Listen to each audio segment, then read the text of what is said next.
You got a woman that you say you love that is fighting for her life right now, and you're trying to feed me a line of bull like that. Sir, where's the gun? Where's the gun? Who has been shot? This lady right here. My wife. Yesterday, this man came over to my house. He was looking all kind of crazy. He said he had a gun on him, and he was thinking about shooting somebody. Did she report that he shot over her head and all and went over the car? Get it off your shoulders. There is nothing to get off my shoulders. This is 64-year-old Anthony Stalcup, and he's currently being interrogated for the potential murder of his 60-year-old wife. What the investigators don't know at the time is that Anthony is going to be one tough nut to crack. On July 10, 2019, police officers rushed to 6230 Noble Road in Paducah, Kentucky after a disturbing 911 call came in. The dispatcher had told them that this was possibly a case of suicide, but it wasn't certain. When the officers arrived at the small camper, they were met outside by the victim's neighbor, Aileen Ruffalo. She seemed shaken, but managed to tell them what was happening. Your husband and her. My husband is sitting over here, and her better half or the other half. Where's the gun at? Well, Just tell me where the gun is. I have no idea. You don't know? As the officers stepped inside the camper, they came face to face with a strange and unsettling scene. A middle-aged woman, Judy Stalcup, was slumped unconscious in a recliner. But what really stood out was that there were two men right there with her, one standing behind her, while another sat casually on the couch next to her, speaking on the phone as if nothing was wrong. Sir, where's the gun? Where's the gun? I don't know. You don't know. Oh, shoot. I don't know. Who else I was does asleep. There's no gun. We just neighbors. When I come to see what was going on. There's no gun that I know of. She thrown it out the door. Who has been shot? This lady right here. My wife. Judy. Who is in this room right here, sir? My dogs. Who else? Nobody. Are these dogs going to bite? I need you to get off the phone. Y'all, get out. The man on the phone was none other than Anthony Stalcup, Judy's husband. And his calm, almost detached demeanor as he sat next to his dying wife was a warning sign. A glimpse of the twisted stories he was about to tell the police. Before anything else, the officers needed to figure out if this was truly a suicide. Every second and every piece of evidence mattered. So they told the two men to get out immediately to secure the camper and preserve the scene. Y'all get up and get out. Get out. We're getting out. We're getting out. Move! Now! Get out. When we tell you to move. Get out. Get out now. Sir, Get out. Come I on. need you to come this way, please. Let's go. Well, sir, we'll get these people out of here, and then we'll get them out. She's shot. Anthony was clearly intoxicated. He struggled to follow basic commands, forcing the officers to physically remove him from the camper. The next order of business was attending to Judy. And as one officer moved in to check her pulse, he quickly realized that she was still alive. There was still hope of her surviving this incident. She was swiftly rushed outside so paramedics could give her immediate medical attention. Come on, Tim.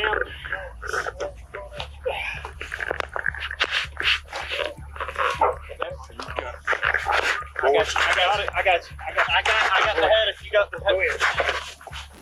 Back at the potential crime scene, before the officers could even question anyone or fully search the camper, there were already clear signs that something was off.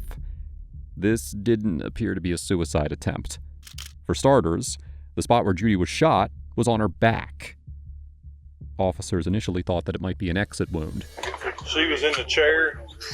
The first thing we're going to do is I'm going to see some pictures as is. Here's where she was. There's a little bit of blood. She was sitting in this room. Yeah. That was an exit wound. It appeared to be an exit wound. But, as later medical examinations revealed, there was no entry wound to match. And, more importantly, there was a far more damning sign that pointed to this being an attempted murder. The gun was missing. Now, in suicide cases, the weapon is almost always nearby, but in this situation, it was nowhere to be found. So he says, I hear the dogs in there. No gun. Before proceeding forward, the officers decided to first do a quick scan of the camper to make sure that no one was hiding.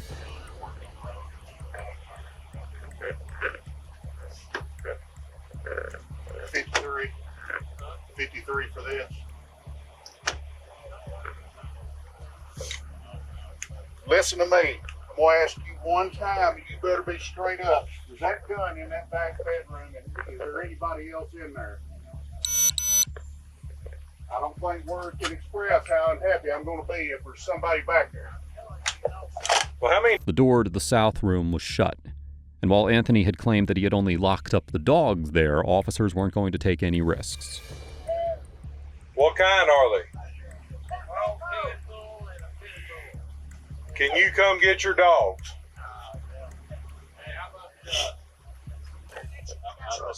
Come get your dogs.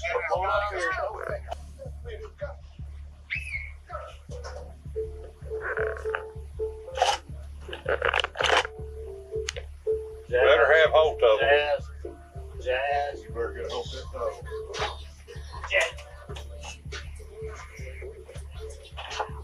All right, take them straight outside. Dog out the door. If they get loose, they'll get run over. Sir, get them dogs out of this trailer right now. They better not bite me. I will shoot that son. He's not going to bite you. Get them out. Get them out. Come on, Jazz. Come on, Jazz. Come on, Jazz. Once the dogs were removed, the south room was quickly searched to make sure that there was no one else in the camper. But while they didn't find another person inside, they did stumble upon something critical: a possible murder weapon. For now, the officers left the gun tucked in its case, focusing instead on preserving evidence and securing the camper. It was evident that a more thorough search of the property was necessary to piece together the full story. With the initial search complete, the officers turned their attention to the witnesses present at the scene and began taking statements. They started with the neighbors who had called 911 in the first place: Aileen Ruffalo and her husband Edwin, who was the other man inside the camper when the police arrived. We live in that White House over there. Y'all went around her. What's your address, sir? 62. Were you in there when this happened? No. He was in the house and he called. Or I called to talk to her like I usually do every day. And he said, I have to call you right back. And then he called me right back and said, Judy's been shot. Meanwhile, Detective Ray proceeded to take Anthony Stalcup's statement. Immediately, something disturbing stood out about Anthony. He was unusually relaxed for someone whose wife was fighting death. I called to talk to her like I usually do. I sleep on the couch. I heard a gunshot, and she said, Tony, I'm shot. And Where was she sitting at? in the recliner up there, the burgundy recliner. Okay. Who else was in there? And I said, nobody. Nobody. It was just you and her. No, yes, sir. How did he get in there? And I said, well, I called him. Okay. I said, Lord God in heaven, Judy's shot. Somebody come help me. Okay. And you were asleep? Yes, sir. Okay. And there was nobody else in the residence? No, sir. Okay.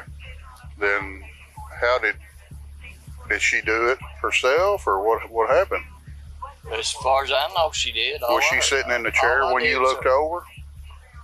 When I looked over, she said, Tony, I've been shot. Here, Anthony's already setting the stage, painting himself as just a bystander who woke up to the gunshot sound. He's also implying that Judy must have shot herself since there wasn't anyone else in the camper. But it didn't take long for him to contradict himself. You're a shot? No, I didn't. No. This was the first of many contradictions that would follow. Detectives then asked about his relationship with Judy, and it turned out to be rather unconventional. Whose gun is in the residence there? Oh, it's hers. Does she live here with you? Yes, sir. Y'all both reside here? Yes, sir. Okay. All right. What's your relationship with her?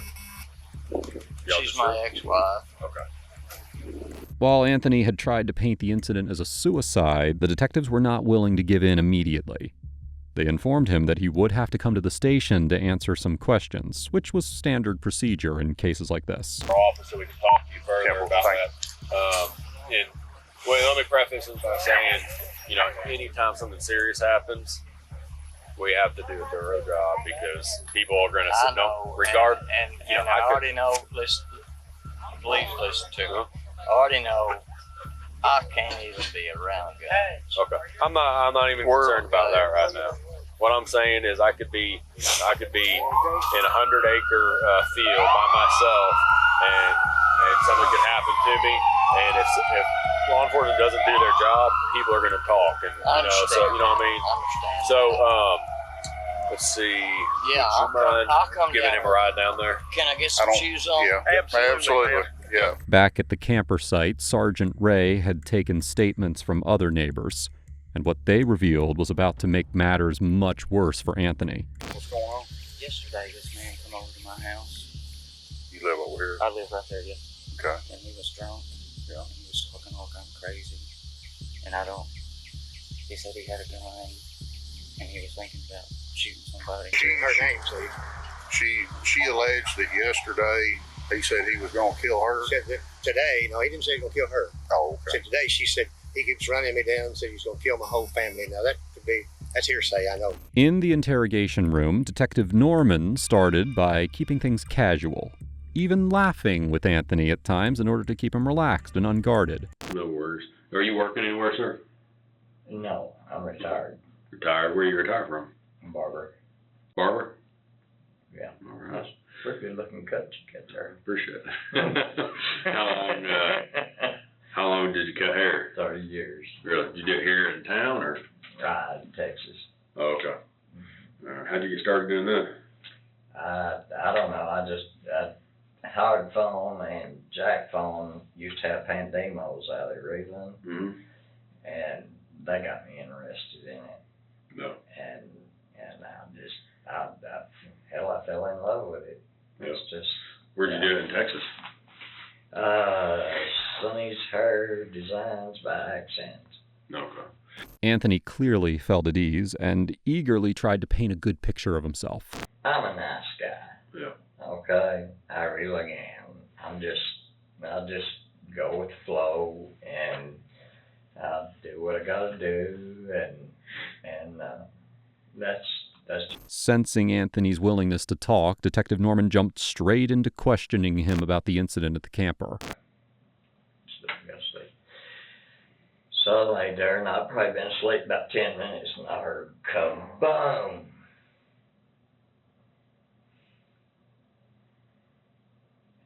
And I said, what the hell did you... You shot me. I said, I was asleep. I didn't shoot nobody. And she said, well, I guess you won't have to worry about me no more. And she just fell over in the chair. And I got up, and I called the neighbors. Of course, what am I going to do? I called the neighbors, and I said, Judy's been shot. Do what? I said, Judy has shot herself. We'll be over in a minute. I said, Aileen, I'm going to prison. Because I'm an ex-felon. I ain't even supposed to be around guns. Man. And I said, she has done fucked me beyond belief again. And I said, I don't know what to do. I don't know what to do. She said, well, we'll be over a minute. And then all of a sudden, the cops was there, and here I sat.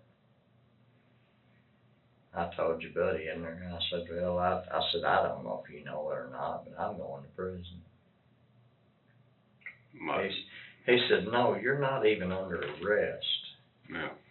He said, you're not under arrest. I said, when they find that gun in that house,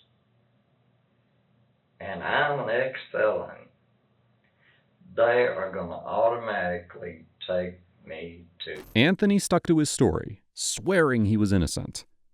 But the lack of any real concern for Judy was painfully obvious.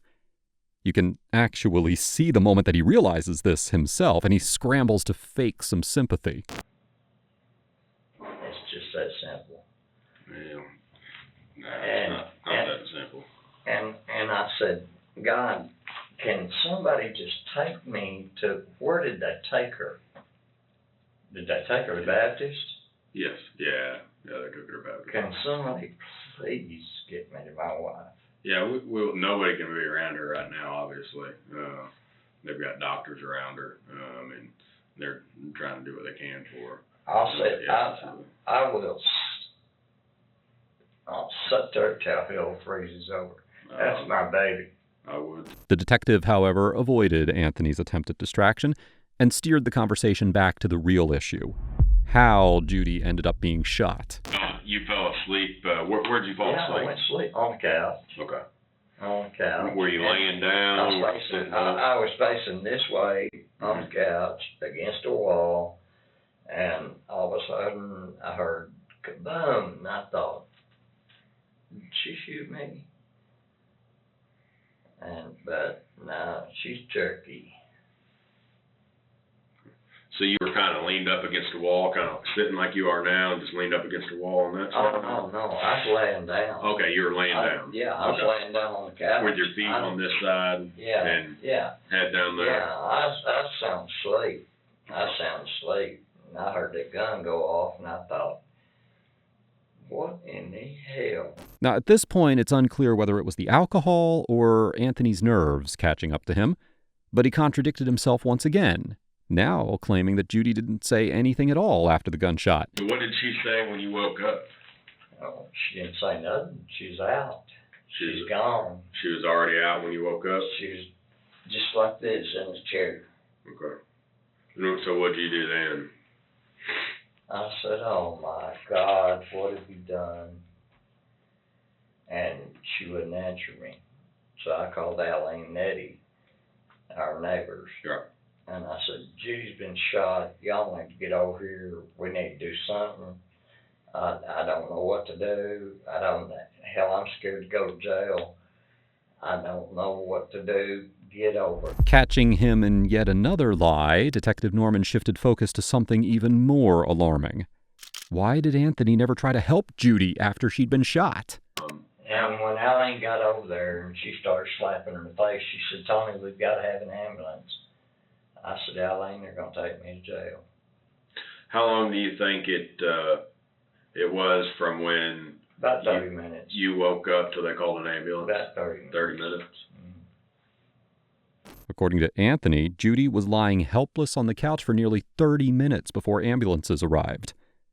Detective Norman found this hard to ignore.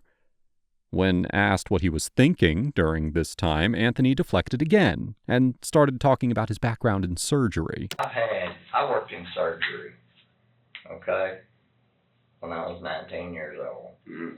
I worked in surgery, and then I took anatomy and physiology and barbering and all that, and I thought, my God, what could that have hit? Yeah. It could have hit her lungs, it could have hit her heart, and I just... His constant attempts at deflection and distraction was making it very obvious that Anthony was hiding something. Seeing how Anthony was avoiding direct questions about the incident, Detective Norman asked about the weapon involved. You called them. What did you do with the gun after that? Or let me back up. Where was the gun after you saw that? What had you done with it? When I saw it, I laid it down on the coffee table. Okay. Where was it when you woke up? It was in her hand. Okay. In which hand? Her left hand, right hand. Her right hand? Okay. Yeah. Is she right-handed or left-handed? She's right-handed. Okay. You're kind of motioning there. What were you doing? She's right-handed. She had to do this. I mean, that's the only way. She just could. Okay. But and it was still in her hand? Yeah. Can you kind of describe to me, show me kind of how? It was down in the chair like this. Okay. So her hand was still in the chair? Yeah. What kind of gun was it? I don't think I ever. Ruger 9mm. Ruger 9mm. So it was it wasn't a revolver, it was just a pistol. Like this? Oh no, it was just Ruger 9mm, semi-automatic. Okay, yeah, not a revolver or anything. No. Okay. No. So what'd you do with the gun? I grabbed it and threw it underneath the coffee table, Okay. where y'all probably found it. I said, "Oh my." Under the coffee table, is that the? Yeah, is it right in front I of mean, the couch? y'all knew, what do you call it? Gunshot residue, whatever you want to on me. I don't care. You haven't shot a gun recently? Not recently. When's the last time you probably shot a gun? It hasn't been within the past few days or anything? No. It's been, it's been 4 or 5 months ago. Seeing how Anthony was sticking to his story, Detective Norman decided to play in and understand what could have pushed Judy to shoot herself. According to Anthony, they had been getting along well, with tension between them only rising when it came to his drinking. So what led up to this, you think? Me drinking again. But you just started drinking today, right? Yesterday. You only had 3 beers? Yesterday. Okay. So you went to the store yesterday with her? Yeah. Okay. Yeah. So how many did you, have a bunch yesterday or something, or? There was an 18-pack and there was 2 left in it, but all I did was drink and go to sleep. Okay. I mean. So you drank 16 yesterday or I'm the most non-violent person you'll ever meet in your life. And I mean, it's not illegal to drink beer in your own camper. I'm just trying to, obviously, right. Everybody. What led to it, and she don't like I said, we're both alcoholics. Right. And for me to drink a beer is just like, oh my God, help me. But was that really enough to drive someone to take their own life? It seemed unlikely. Until Anthony revealed a heartbreaking detail that could explain why Judy reacted this way. What had she been saying about the drinking? You said you think that that's why. Okay. In 1999, she drank a glass or a little bottle about this big of 98% pure arsenic.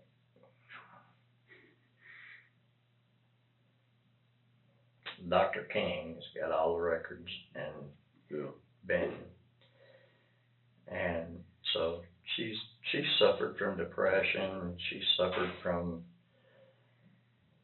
bipolar. She has migraines, and we've been together for 30 years. But yeah, she just I antagonized that, I guess. Antagonized what? Her drinking that poison. Oh. She said we had a 12-year-old son that was just out of control. Well, since they were both recovering alcoholics, it was understandable why Judy would be so upset with him drinking so much again.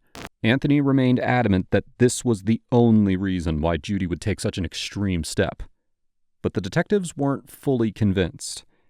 They asked him to walk them through the timeline of their day one more time. How long do you think, from when the time that you all went to Cheers and you fell asleep, how long do you think that was? Probably an hour. An hour? Okay.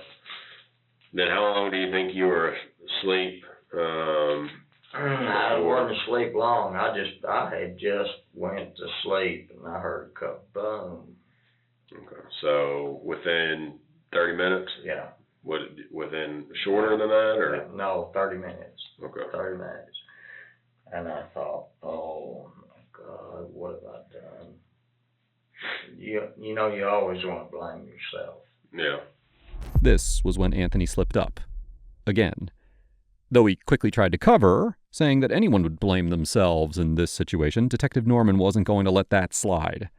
He pushed Anthony to explain why he felt personally responsible. Well, I mean, why would you be to blame in this situation? Well, if I wouldn't have went and got no beers, she wouldn't have done this stupid shit. Well, yeah, but I mean, if she went with you and she said she's going to buy it for you one more time, surely she can't be that upset about it. Like I said, she's Cherokee. Yeah, you said that before. Like, you mean, what does that mean? You ever been around an Indian? Well, yeah. You saying she got a temper, or what do you mean? Oh, yeah, when she gets something in her head, that's it. It's over. You can't change her mind. You just can't even talk to her. I've been asleep probably about 30 minutes, and then bam.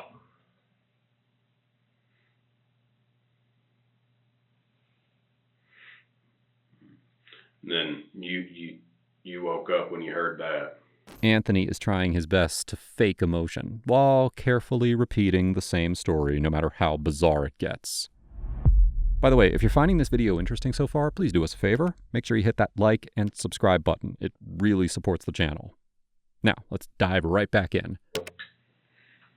I didn't see no blood or nothing, but I said, what the hell did you... I thought maybe she just shot to save then, or where I grew up, hell, she fly on the wall or something. Right. You know, I mean, I'm no biker. Right. And I thought, what has she done? And she said, I'm shot. And I said, oh, bullshit. You ain't shot. Leave me alone. Just let me go back to sleep. And it got real quiet, and I rolled over and looked at her, and she just... And I said, oh my God, what have you done? And I called Eddie and Aileen, and I said, Eddie, y'all, somebody get over here. Something's wrong. I think Judy shot herself. I don't know what the hell's going on, but please come over. However, just a couple of minutes later, Anthony tells the detective an entirely different version of events. And then you noticed that she wasn't saying anything? Yeah, and I tipped her over, and that's when I saw a gunshot hole right here. And I said, oh, God. So is that like the first thing you did after you heard that is ask her what she did? Yeah, I jumped up because she's already over like this, and I jumped up and I said, Judy, wake up. Judy, don't do this, because she's done stupid shit before. And I said, Judy, talk to me. At least, come on, acknowledge me. And she just, and I said, and I grabbed her shoulder and pulled her over, and I said, oh my God. The contradictions are piling up, but Detective Norman has to tread carefully here. Pushing too hard might make Anthony clam up, or worse, ask for a lawyer. So Norman kept his cool, letting Anthony dig himself deeper. People don't kill themselves over beer, though. I mean, I understand, even if you both are alcoholics. Yeah, I mean, you don't know my life.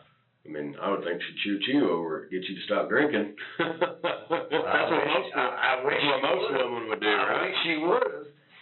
I mean, why would she shoot herself when, I mean, that's... She did. While Detective Norman halted the interview for a few minutes, over at the Baptist Hospital, doctors were desperately trying to save Judy's life. But, despite their best efforts, Judy didn't make it.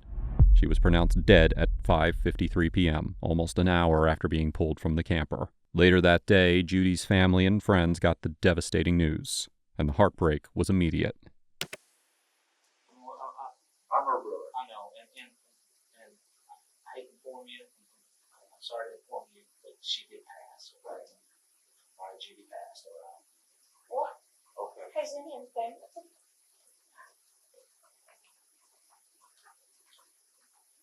We waited to tell you. Here's my sister Charlie. George, 14669. She didn't make it? Oh, she's not. Give me a wheelchair, It's okay. No, it's okay. It's okay. It's okay. Oh, yeah, she's not well there. Oh, my God. But beneath the grief and shock, there was another feeling that united the family. They all believed Anthony was the killer. I'll go ahead, one more thing to this. Go ahead, one more thing. Go ahead. He's a drug addict. Bad. We're gathering that. And he shot over her head before with a gun. He's run over a with a major car. drug addict.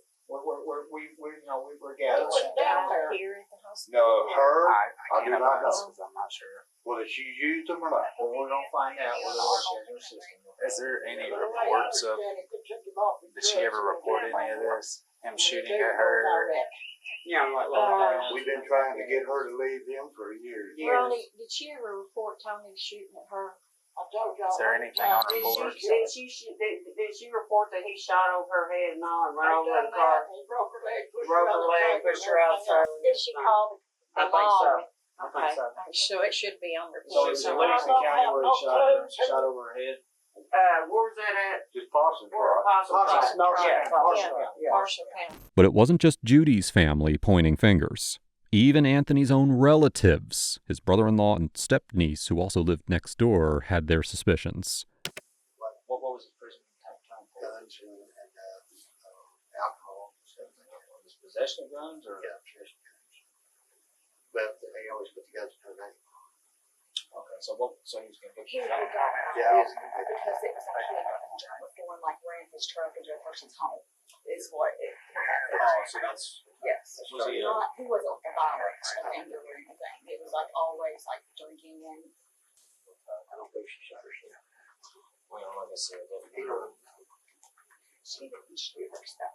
We don't. She's had a stroke. My stepmother has, and it was due to stress, and we don't want to.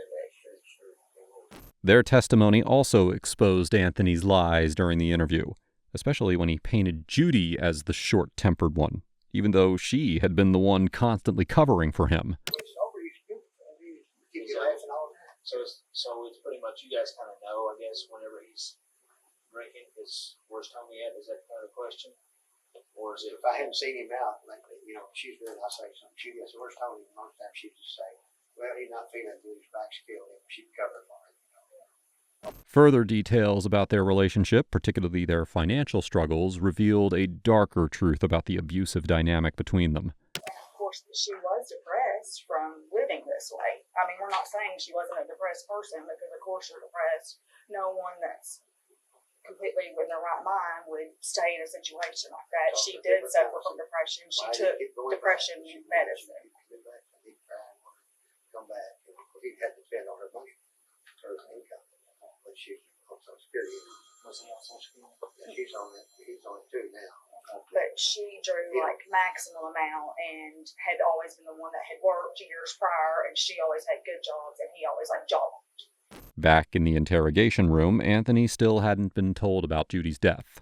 Detective Norman wanted him unthreatened and calm as the questioning resumed. Then Norman shifted focus back to the moments right after the gunshot. This time, Anthony conveniently, quote-unquote, remembered a new detail that he hadn't mentioned before. You heard the boom. Right. What happened right then and there? Right when you heard the boom? I jumped. Mm-hmm. I jumped up off cat. The dogs don't like loud noises. They don't like thunder. Yeah, most don't. The dogs were going crazy, and I jumped up, and she said I've been shot. And while explaining, Anthony casually brought up his dogs. Not realizing this offhand comment was about to shatter his narrative and ruin any shot he had at proving his innocence. Detective Norman tactfully got Anthony to give details about his dog's behavior, especially in the presence of a stranger, without ringing any alarm bells in his head. All right. So, Your dogs, are they kind of pretty protective of y'all? Oh, yeah. They bark when people come over? Well, they're territorial. Yeah. You know, somebody comes in the yard or gas people been working out there or whatever, they go nuts and barking and carrying on, but I don't think they ever hurt anybody. They hear people outside? Yeah. Like, so they'll be inside the gas person? Oh, they're always inside. Okay. But they hear the gas person coming? Oh, yeah. And get loud and meter reader or whatever, and they'll start barking and bristles come up and all that. Yeah. And, they wake you up in the middle of the night? So I know a lot of dogs do.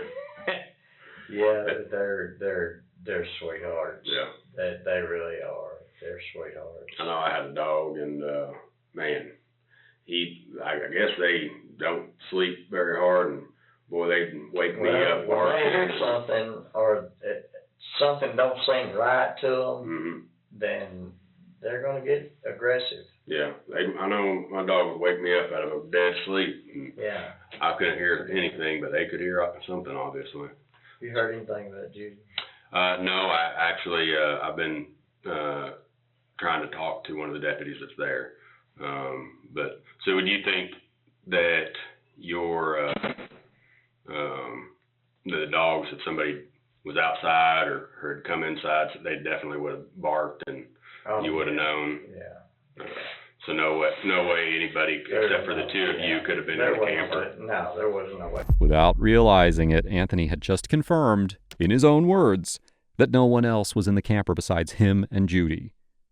What he didn't know was that, according to both the officers on site and the medical examiners assessing Judy, this was undeniable proof that this was not a suicide. And with that, Detective Norman read Anthony his Miranda rights, officially shifting the conversation into a homicide interrogation.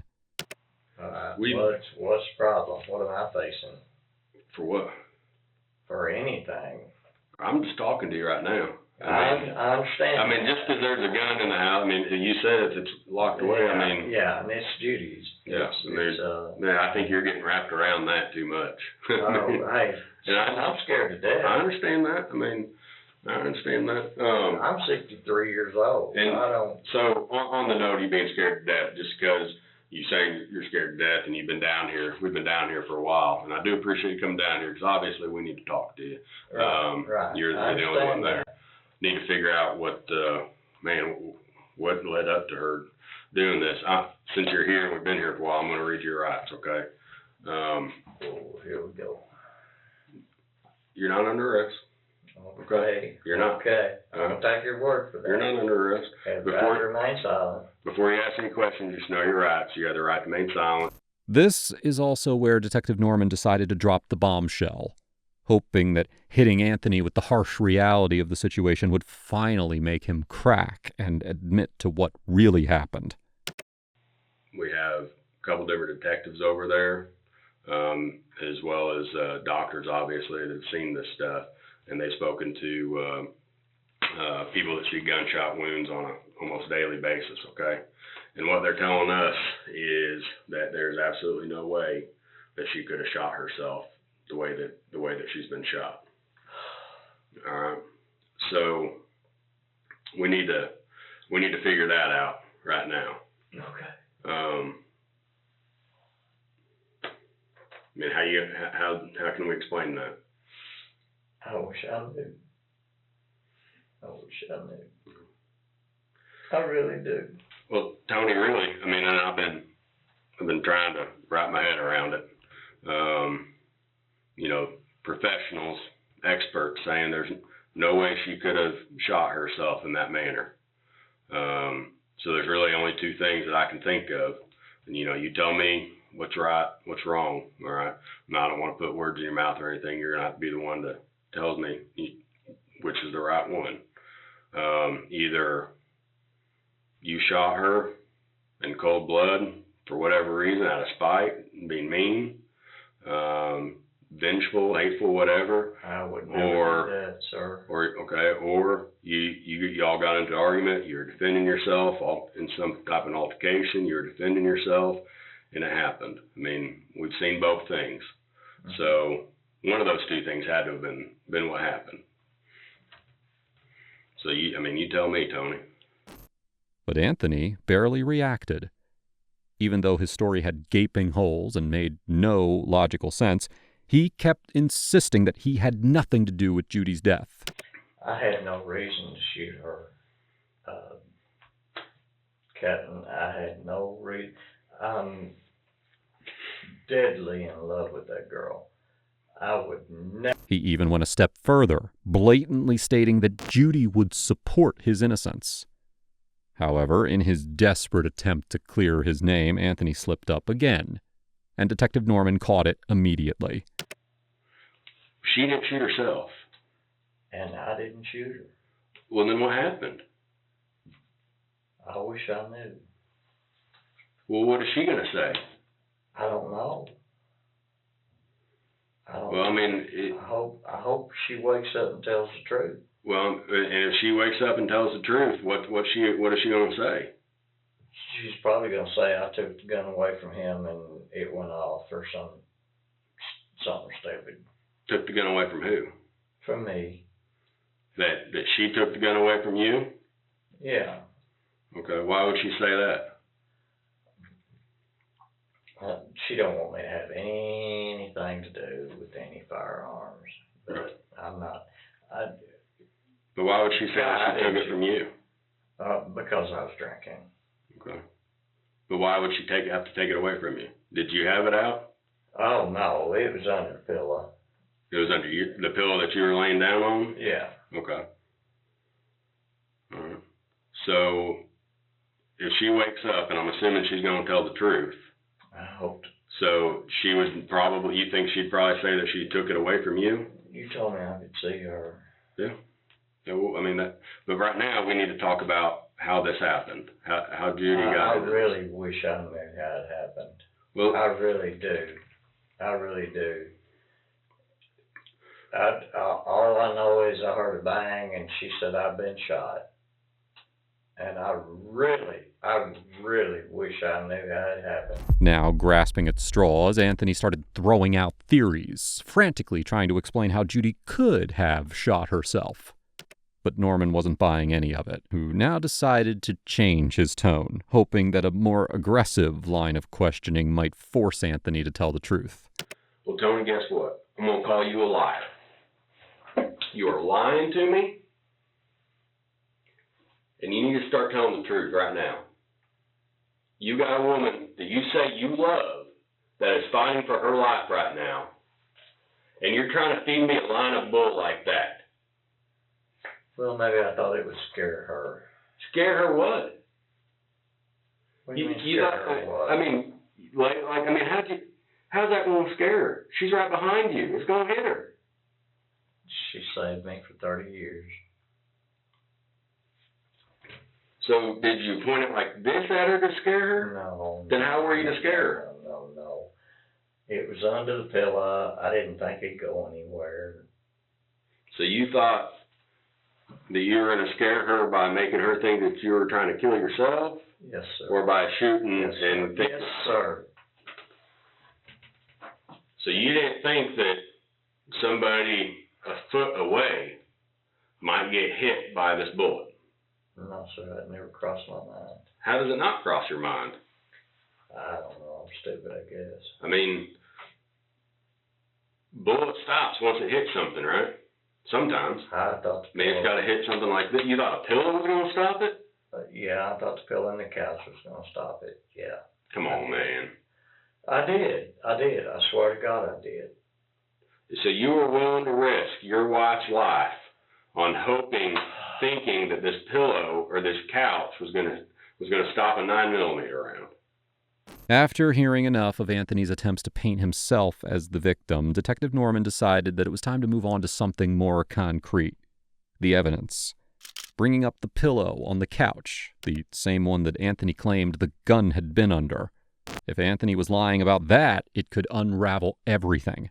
Now, so is there, when we search your house and look at this couch and look at this pillow, right? What's that pillow going to tell us? It should have a bullet hole in it. Should have a bullet hole in it? Yep. Promise you. Well, I mean, if I knew that that's what I did, then, I mean, there's got to be a bullet hole in there. And I'm telling you right now, guess what else there'd be? You'd have marks to your hair, and you don't.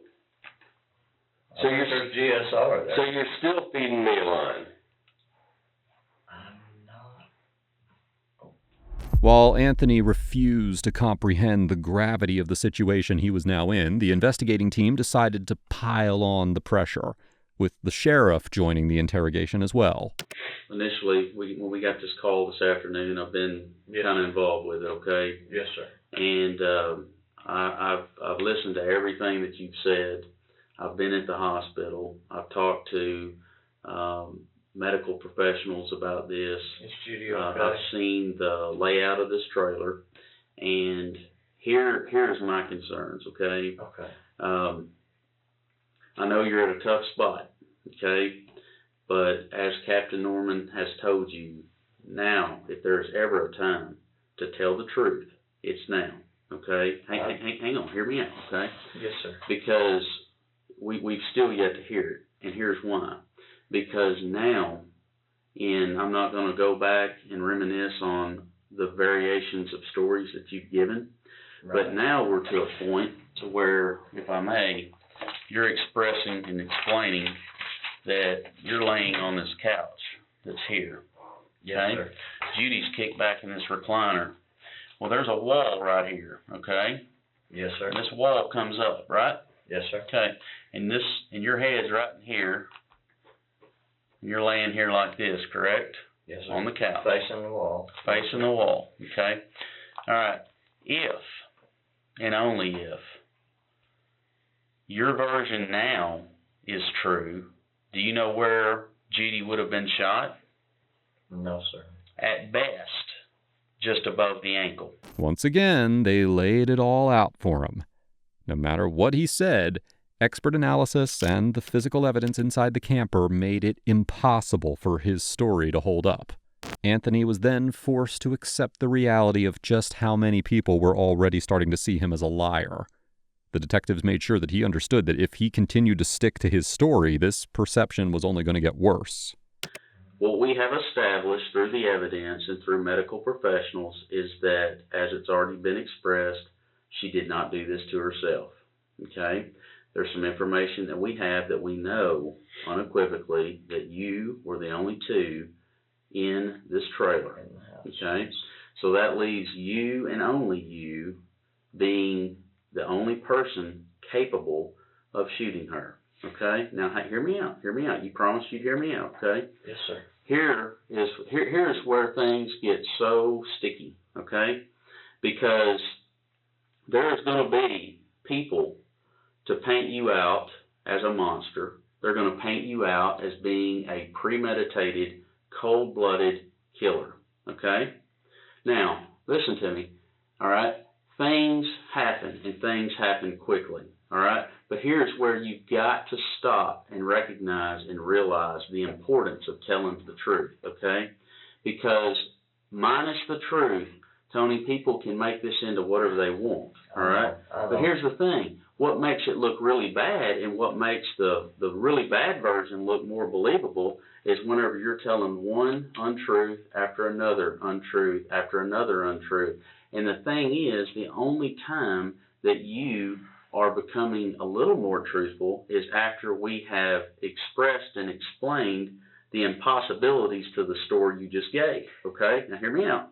Now, we have now, yet again, another untruth. There's no way, it's impossible for this gun to have been under a pillow, you facing the wall, you pull the trigger without taking aim at her. Now, what I don't know, because I wasn't there, and nor was Captain Norman, what we don't know is what escalated. By this point, the detectives knew no amount of persuasion, no amount of fear was going to make Anthony budge. And just when it seemed like he was at rock bottom, Anthony managed to somehow make things even worse for himself. As the detectives left the room, Anthony did perhaps the stupidest form of self-sabotage that he could have managed in that moment. He started licking the gunshot residue off his hands.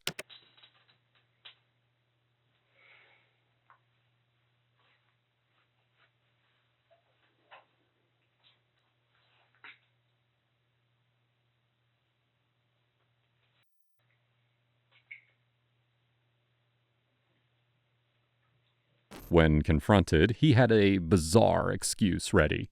Just another in a long line of absurd explanations that had become his norm. Man, what are you licking yourself for? Oh, just itching. Itching? Doesn't have anything Yeah. to do with that GSR, does it? Oh, no. Here, you can do whatever you gotta do. He's going to get the kit. You're in here Okay. licking and wiping Okay. your hand off. Oh, I've got psoriasis. Anthony still refused to admit to anything, stating that his only reason for doing what he did was the argument that they had because of his drinking. All he wanted to do was scare her. And that's when the cops pulled out another crucial piece of evidence. Something that just might be the missing puzzle piece in proving Anthony's intent. What's going on? Yesterday, this man come over to my house. You live over here? I live right there, yeah. Okay. And he was drunk. Yeah. And he was talking all kind of crazy. And he said he had a gun, and he was thinking about shooting somebody and all that, so. So he just brought the conversation up like out of the blue? He said, I need to cool off. I was like, what's going on? I haven't met the man from Adam, you know? Mm-hmm. And he was just like, I need to cool off. Me and my old lady's been into it. He said, I got a gun. He said, I don't want to go there. Lottie, lottie, lottie. Mm-hmm. And then that was about it. He sat there and just kind of talked. And then he come back over here. So what threats did he make? He said, I'm going to what? He just said he had a gun. Okay. And he said, I don't want to do that. But was he implying I don't, that? Okay. I don't know what he was getting at, Mm-hmm. but I could smell alcohol really, really heavily on him. Mm-hmm. And he was just... You never dealt with him before? I've never met the man. He was Okay. just, it was kind of odd. Anthony's answer to this was to start snitching on his neighbors. Well, neighbors sell drugs. Need a confidential informant? We'll talk about that maybe a little later. When asked if he had interacted with his neighbors at all, Anthony suddenly had a completely different story about his conversation with Cody. Do you remember going over to your neighbor yesterday and talking to them? After you and her had an argument, you and Judy had an argument, you went over and talked to your neighbor? No, he come over to my house. Okay. You were talking to him after Yeah. telling him Yeah. that you had an argument, that you and Judy had an argument? No, I don't. And that, I do not so what, share our... what did you talk to your neighbor about then? Oh, I've got a Bose stereo Mm-hmm. hooked up to my TV. And I said, come here, Cody, and listen to this. But as far as Aileen and Eddie, no, they don't. I don't remember going over there. No. I'm done.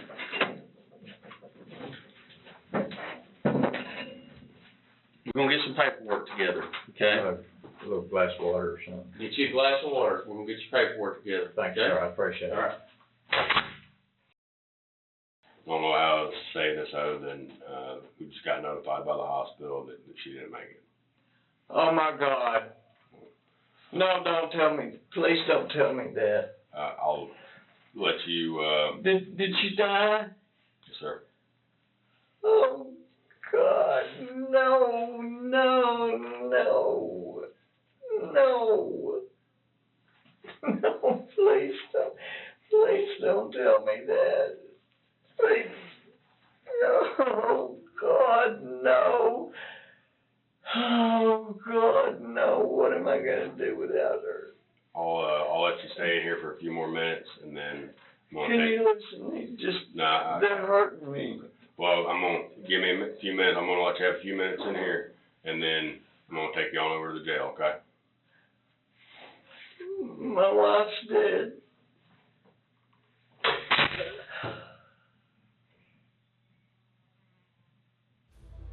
Anthony Stalcup was eventually found guilty of murdering his ex-wife in August of 2021, more than 2 years after he shot her inside their shared home. The trial lasted only a day before the jury reached a verdict. Now, if you think this case was horrific, you need to check out my video on the moron boyfriend who thought that he would outsmart the detectives.